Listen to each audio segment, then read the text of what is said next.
Solar Powered KRUU here. This is Andrew Tint on my second to final appearance on KRUU airwaves, and luckily I get to be joined by a man who's become a good friend of mine, Kristian Day, who's not in Fairfield today, joining us from the phone all the way from Des Moines. Kristian Day is the owner of the Orpheum Theater, something that Fairfield desperately needed and Kristian brought. Kristian, thank you. We haven't done this in a while, so thank you for finding the time. Well, to be part of from the final Fairfield broadcast of Andrew Tint, I have to do it. You guys can't tell this, but I assume that over the phone you were shedding at least a single tear. Am I right? Am I wrong? There was one tear. Yeah. I did have a single tear that fell from my face, and I've since wiped it off and much better now. That's good. Yes, there was a moment there where I really could not. It was questionable if I could hold it together. Yeah, well, we almost had to cancel the interview because I was tearing up a little too, but when I cry, it's kind of like gross. It's like a lot of sniffling, but I think we're getting somehow, like always, just a tad bit sidetracked. Yeah, but it's actually very sad to see you go. We had a little going away celebration for you at the Orpheum Wednesday night. And I ate 3 pieces of cake and felt pretty good about it until the next morning, if I'm being honest. Yes, we had a tiramisu cake. Oh, so good. I have to say that was Montserrat's idea, and that was quite a good one. Well, I was quite moved, and it was quite the surprise. No one ruined the surprise for me, not Alexis, not anyone else. So I, of course, was very, very, very appreciative of that party. So thank you again. I told you thank you, but it doesn't really count unless it's recorded forever. Yeah, so I can go back and say, remember when he said thank you? Remember, let's pull it up. Let's listen to him say thank you. Well, Kristian, speaking of the Orpheum Theater, you have just been showing How to Train Your Dragon 2. What's next for the theater?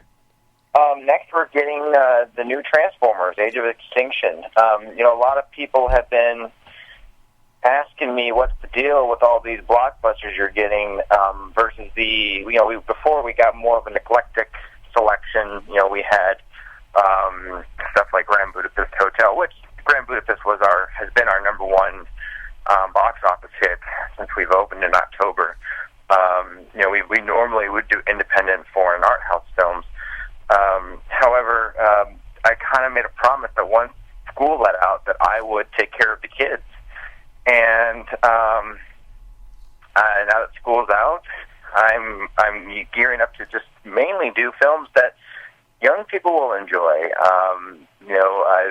We avoided a lot of them over the winter and spring, but now we've had X-Men, we've had How to Train Your Dragon, now we're going into Transformers.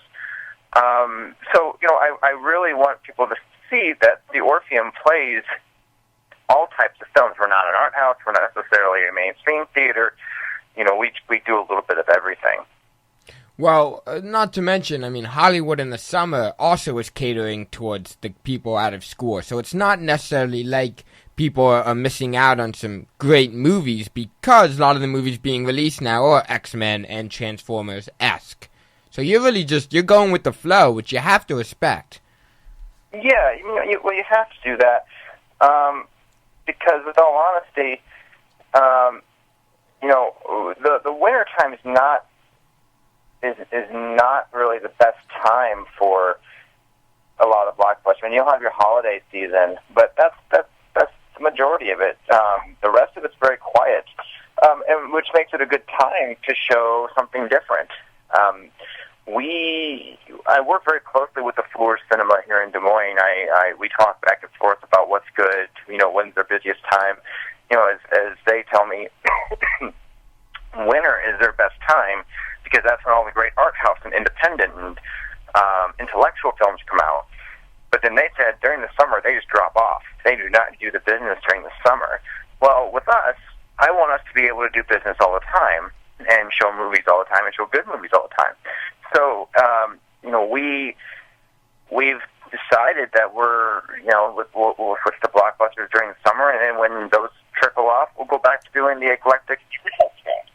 Yeah, and I mean, that makes sense. I saw X-Men, I saw Grand Budapest, and I enjoyed it. It's also nice, though, too, I think, for a lot of people, because you're trying to appease everyone in this town, and as people know, Fairfield is so diverse in what people like that if you were only showing art house films or you were only showing Hollywood films, I don't know if you would be able to truly survive. I think you have to do an eclectic mix. You do, and that is absolutely correct. So I feel good about doing this stuff, and I enjoy that you really can't say that, oh, I know what type of movie they're going to play next. I mean, you're not going to. We're very cryptic with it. And I'm like, oh, what could it be? And I might throw some art house stuff over, into the mix during the summer too. But the being able to show both types of films, which is kind of unheard of. You usually don't have that. It makes me feel good that we're able to transition, very well, very smoothly. Oh, absolutely. Now, I want to ask you a quick question and then move on to your event that you're putting on. You must be really tired after Fairfest, and you have a huge event this weekend. Have you ever seen the movie? It's a foreign movie called Stalingrad. Yes. Was it good? I was thinking of renting it, which kind of is ridiculous now because I have no time. I got to pack to go home. But is it a good film? Should I rent it? I heard it's amazing. Stalingrad? Yeah, it's not bad. Not bad? Okay, so not amazing, not bad. I haven't called a film amazing in many, many years. So, I don't mean that to knock what's being made. I just haven't seen anything that I would consider truly amazing in a long time. What was the last film that what film comes to mind when I say that film was amazing? That as like a new release? Yeah, well, what was the last film that you can think of off the top of the head that you thought, wow, that was just an amazingly great film? I'd say probably No Country for Old Men. I talked about the movie a lot. No Country for Old Men to me was the perfect film. I can't speak enough about that movie. It is a great movie. And why that is, I'm not sure. It's a very offbeat Coen Brothers film. It's not your average Coen Brothers. Is there an average Coen Brothers, though, Kristian? Because they have made so many movies in so many different sort of genres. I mean, you have, Fargo, Big Lebowski, and then you got things like No Country for Old Men and True Grit. I mean, they don't even have a Coen Brothers film-esque. No. Aside from that, this came out in 2007. 2007 to me was like the perfect year for film because we had, I shouldn't say perfect year for film all around, but perfect year for film in the last 10 years. Mm. You had No Country for Old Men, you had There Will Be Blood, you had Juno. I mean, that was a great year for movies. Yeah, it was. I just haven't seen a whole lot in the last few years that have really caught my attention, and I see it. The problem is too that I see a lot of movies, and sometimes I'm like I get really excited for them. Other times I'm just kind of like meh, no biggie. Right. You know what? I'll take that back. The last amazing thing recently that I saw was when we had The Great Beauty. When we had The Great Beauty at the Orpheum, I loved that movie. I could not get enough of that, and that's the film that I saw the most at the Orpheum when we had it. I actually had a few private parties with that film playing. I just could not get over it, how much I enjoyed it. There was just something about it, and I don't get to watch that many movies at the Orpheum, unfortunately. I'm usually pretty busy, but that movie it just took me away. I mean, it was just the way it was such a great art house film with elements of just I don't know. I just can't. I really don't know what to say about it. It took me, and it's been probably the best thing this year that I've seen. I didn't get a chance to see Grand Budapest, so I'm sure a lot of people will argue with me about it. Yeah, but Great Beauty was just amazing. I'm not a huge Wes Anderson fan, so I won't argue with you. I think the last great movie I saw, that French film, was it Untouchables? I believe it was called Untouchables. that movie, that was like one of the last movies that I can remember pretty much watching, and then the next day watching again. But again, in classic Kristian and Angie fashion, we have somehow completely digressed from the question I want to ask you, which is, tell me what's going on this weekend, because I know you've been extra busy, which made it even nicer that you came back for my surprise party. But to talk about what's happening in Des Moines this weekend. Why should people be going to Des Moines? Everyone should be coming to Des Moines. It's the Des Moines Arts Festival. And the Des Moines Arts Festival is no joke. It is a huge, huge festival filled with film, filled with artists, filled with music. In fact, tonight, I wish I had my schedule in front of me because I could tell you what time, but 10,000 Maniacs playing in Des Moines tonight for free here on stage, on the Hy-Vee stage, I believe. It's a huge ordeal that if you get a chance to ever experience it, it's quite breathtaking. It's just a really fun time, and I produced the film festival arm called Interrobang, which will show films, over 30 films in the next 3 days. Tonight our big thing is the 48-hour film project Mixer, which will have our very own bar at the film festival, which we've never had before. Tomorrow we have the Midwest Filmmakers Panel, which will be discussing filmmaking in the Midwest, and it's going to be led by, I'll be leading it with 4 independent filmmakers who have all had things picked up, sold, distributed. That'll be at 3 o'clock. We have the premiere of The Ghost of Empire Prairie, which is the new John Jost film and Blake Eckert.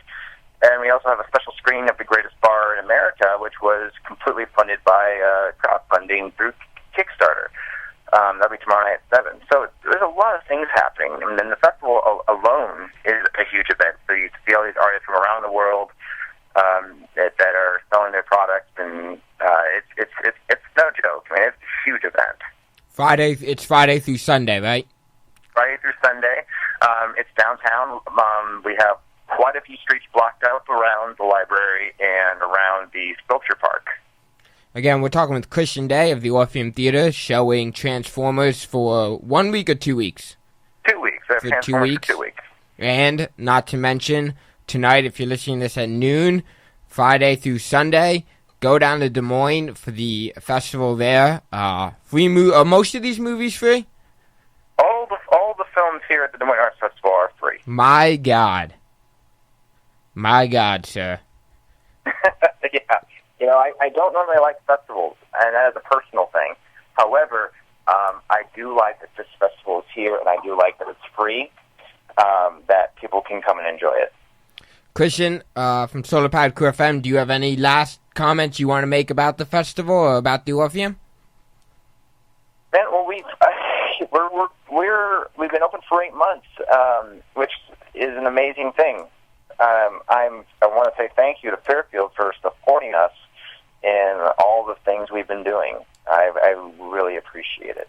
And for people who know, Orpheum Theater not only shows movies, but it's a place to hang out. There's a bar there. There's board games. Maybe I'll donate my Monopoly set that hasn't been opened yet for the 9 months I've been here, though I've constantly tried to find somebody. That was the only bad thing about the surprise party, is originally I was told that I was going to Montserrat's for Monopoly, and I was super excited.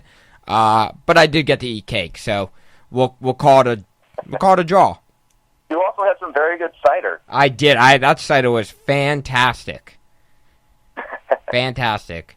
All right, Kristian, I want to thank you for calling, because I know you're incredibly busy, and I want to wish you luck this weekend. If I can get packed up, I'm gonna try to come up Sunday, but that's a big if, because I haven't even started packing at all. So, Kristian, Orpheum Theater, showing Transformers for 2 weeks. Des Moines, get to Des Moines for the film festival. Well, for the festival, art festival, that's going to include 30 films, all completely free. You don't want to miss that. And luckily, this is going to air perfectly, because coming up after this interview is going to be, if this is on Friday, the Filmographers, which will probably discuss this very same thing. Wonderful. I just want to know, Kristian, do we think that the new Transformer movies will have any explosions? It's probably going to be dialogue heavy, won't it? I expect it to be heavy dialogue, heavy political discussions, and a lot of philosophical discussions about Transformers. Yeah, I'd be surprised if I see a single thing blowing up. That's not Michael Bay's way, but right. Maybe he'll change. Yeah, we all know that. He's a serious filmmaker. I just can't stop thinking of that South Park. People want to know what we're talking about. Kristian Day, Andrew Tint, Generation Y, episode part 2. We talk all about Mel Gibson and all that. Anyway, Kristian, before we digress again, thank you so much. Oh, thank you, Andrew. Take care. Solar-powered KRUU FM 100.1, the only solar-powered station in the Midwest. This is Andrew Tint, signing off.